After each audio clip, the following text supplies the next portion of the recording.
మీరు దీపం వెలిగించేటప్పుడు వాటిని దీపంలో వెయ్యాలి. అలా చేస్తే మీ జీవితంలో ఎంత మార్పు వస్తుందో మీకు అర్థమవుతుంది. ఉదాహరణకు, ఎప్పుడైతే మీరు దీపం వెలిగిస్తారో కొంచెం బియ్యం వెయ్యండి. మీరు వినే ఉంటారు, లక్ష్మీదేవి చలాయమానమైనది, ఆమె ఇంట్లో ఆగదు.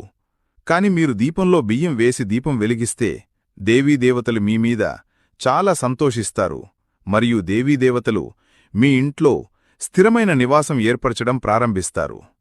ఎప్పుడైతే దీపం వెలిగిస్తారో కొంచెం చిటికెడు పసుపు వేయండి.